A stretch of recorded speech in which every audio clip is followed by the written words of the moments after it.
Prosecution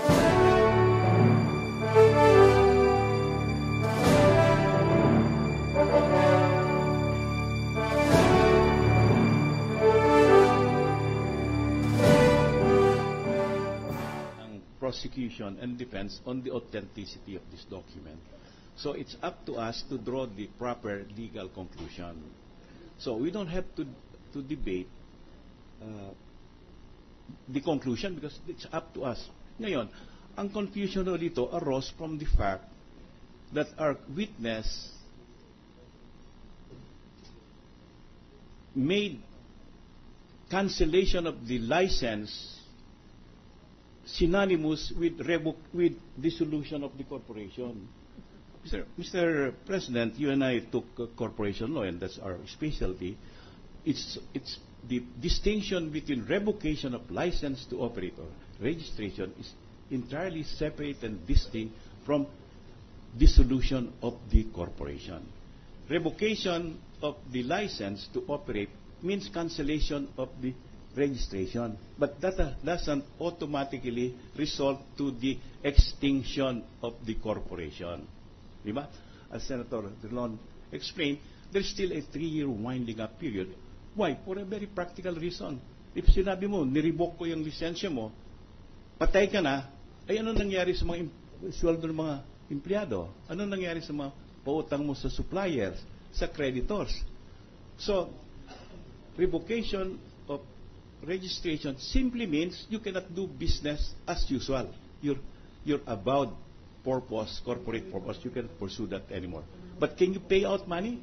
Well, as Alan said, you can still pay out money because that may be part of the distribution of investment, or they may have already satisfied all creditors and they want to distribute their initial investment. So I think that full confusion arose from the confusion of cancellation and dissolution, Mr. President. That's why it's important that our witness provide us a legal memo, because this is, to me, well, I've not been in practice for almost 30 years, Mr. President, but I was taught a basic principle in corporate law that cancellation of the registration is entirely distinct and separate from dissolution of a corporation.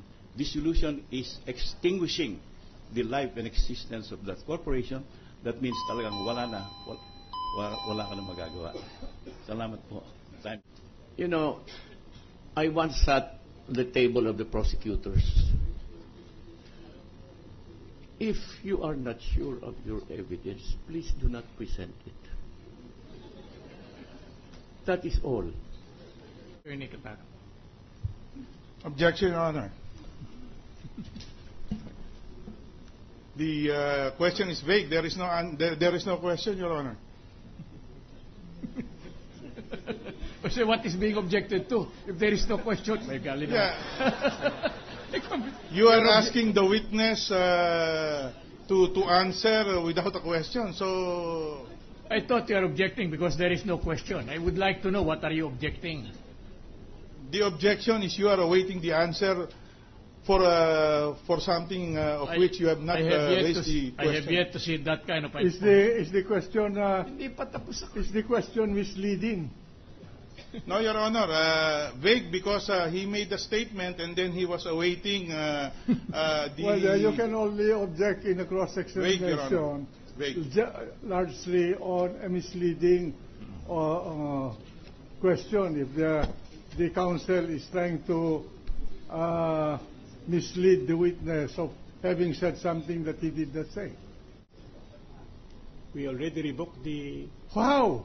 None, because we already revoked... Can you close the corporation, the premises? No, Your Honor. Isn't it your remedy will be co-warranto proceeding? No, Your Honor. No, Your Honor. You will not institute co-warranto proceeding? No, unless there is a complaint. Huh? But we never encountered such a case or complaint. Precisely. I'm sorry to tell you, I'm teaching you corporation law. po, Mr. President, sa prosecution. May ano lang po ako dito, may katanungan lang po ako. Mr. President, nakalagay po sa SALN ni Justice Corona na nag-cash advance siya ng 11 million. Ano po ang diferensya ng pagkakaiba ang cash advance, loan o utang?